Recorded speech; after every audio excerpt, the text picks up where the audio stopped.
Tapi pada saya sangat-sangat berbaloi lah, sebab Nvidia pun sendiri dah, orang kata apa, dah redesign balik airflow tu semua. Saya rasa okey sahaja dia punya temperature. Tapi jangan percayakan saya, kita kena tengok lah dari segi benchmark tu macam mana.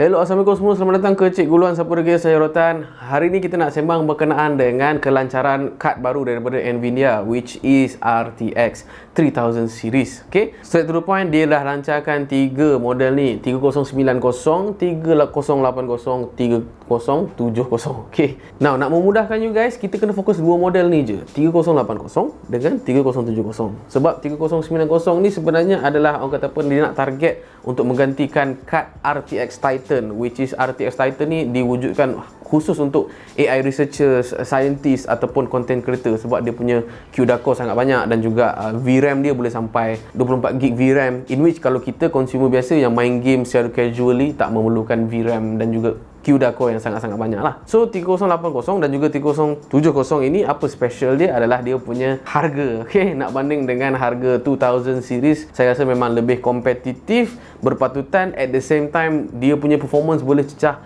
50 hingga 80% peningkatan. That's just one generation. Saya bukan compare 3000 series dengan 1000 series, no, 2000 series kepada 3000 series, peningkatan sebanyak 50% sampailah ke 80%. Spek dia orang apa, 3080 ni ada 10GB VRAM GDDR6X dan dia punya CUDA core dia lebih kurang 8704 CUDA core. Kemudian digunakan bus 320 bit, and then power wattage dia 320 watt, lebih kurang macam tu. So wattage saya cerita kemudian lah. 3070 akan gunakan 8GB VRAM GDDR6, bukan X, GDDR6. Dia gunakan interface 256 bit, tak silap saya, nanti kalau salah saya betulkan. Kemudian dia hanya menggunakan wattage lebih kurang 250 watt. Harga untuk 3080 adalah $699 USD, ataupun bila convert ke Malaysia lebih kurang 3,200, 3,300, 3,400, lebih kurang macam tu. 3070 pula 499, kalau convert kepada Malaysia 2,400, 2,500 macam tu. So mari kita compare 3080 dengan 2080 Super. Sebab diorang ni launch price dia lebih kurang sama saja, $699 USD. So berbeza dengan 2080 Super, 2080 Super ni dia gunakan interface PCIe 3.0, which is laju, memang betul laju, tapi sekarang dah ada teknologi lebih baru, which is PCIe 4.0.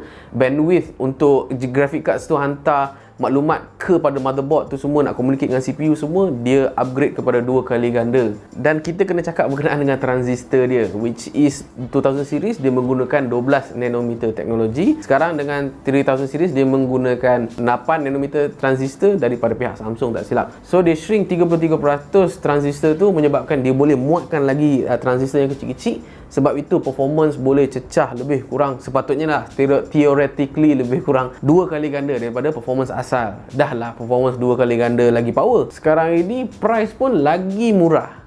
Itu kita dapat saksikan lah, orang kata apa, shrink of transistor ni daripada CPU AMD. Dulu dia pakai 14 nanometer, turun jadi 12 nanometer, turunlah sampai 7 nanometer. Sebab itu AMD Ryzen punya CPU memang cukup-cukup power. Ini je jawapan dia. Kalau korang macam tak faham sangat saya bincang pasal CUDA core ke memory ke apa, transistor dia 7 nanometer, opposed from misal kata Intel 14 nanometer. Sebab itu dia panas, sebab tu dia pricey berbanding dengan produk-produk macam AMD. So Nvidia dah ada at least 8 nanometer, menyebabkan 2 kali ganda power dan juga menyebabkan dia price the same, malah in fact lebih murah daripada 2000 series. So macam mana Cikgu Luan dapat tahu perbezaan dia adalah 50 hingga 80%? Adalah berdasarkan video analisis daripada YouTuber nama dia Digital Foundry. Dia tak ada cerita pasal berapa FPS comparing to 2080 Ti dengan 3080. Dia hanya bagi tahu dalam video tu jumlah peningkatan berdasarkan peratus dan menggunakan 2080 tu sebagai, orang kata apa, benchmarking lah. So kita dapati dalam tu ada certain game dia boleh push dia punya difference sampai 80%, 70%. Ada juga dalam, rasanya macam dalam Doom Eternal, is it?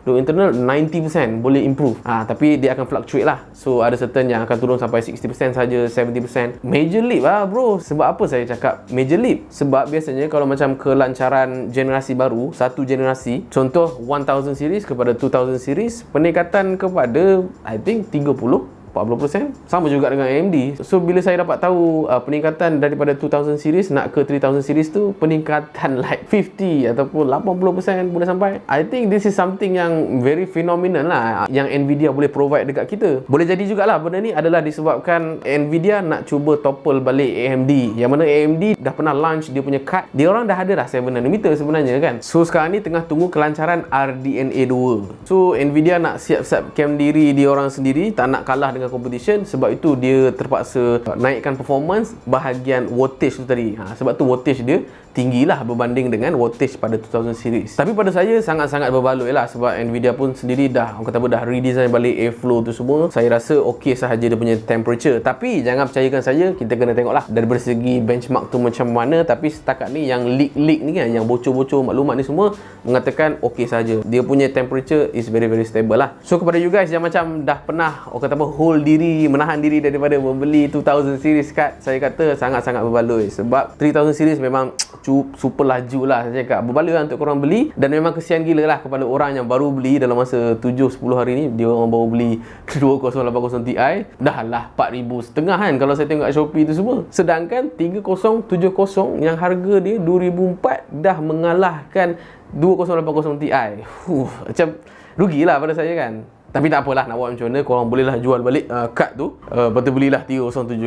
Tetapi saya secara personally, saya lebih suka mid range lah, which is 3060, tapi belum announce lagi lah. Saya ni suka harga yang macam tengah-tengah. So misal kata launch price dia 1,800, nanti dalam masa setahun dua saya boleh jual card tu dalam harga 900,000, orang masih lagi belilah, banding dengan nak beli card yang orang kata apa, flagship ni kan, 3080, kemudian tunggu 2 tahun turun sampai misal kata 1,000 kan. Padahal kita beli dulu 3,000 lebih, sekarang kena jual 1,000. So saya tengah tunggu mid range lah. Tapi itu korang kena tunggu video saya yang next, sampailah Nvidia to the launch, barulah saya boleh share about RTX 3060. So itu saja untuk video kali ini.